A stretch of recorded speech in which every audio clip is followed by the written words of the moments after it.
উত্তেজনার মধ্যেই এবার আরেক পরমাণু শক্তিধর দেশ উত্তর কোরিয়া ছুড়ল একের পর এক মিসাইল।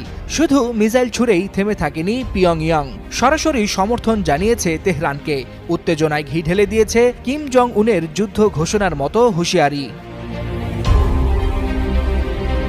বৃহস্পতিবার সকালে উত্তর কোরিয়ার রাজধানী পিয়ংইয়ং এর সুনান থেকে একযোগে ছোড়া হয় 10টিরও বেশি মাল্টি লঞ্চার মিসাইল। গন্তব্য উত্তর পশ্চিম আকাশপথ।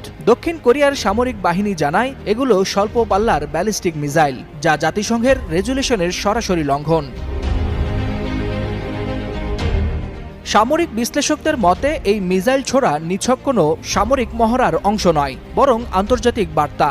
কারণ একদিকে যখন মধ্যপ্রাচ্য ইরান ইসরায়েল সংঘাতে উত্তাল, ঠিক তখন কিম জং উন জানিয়ে দিলেন ইরান একা নয়। প্রেসিডেন্ট কিম বলেন, আমরা আমাদের বন্ধুদের ত্যাগ করি না, ইরানকে আমরা পূর্ণ সমর্থন জানাই।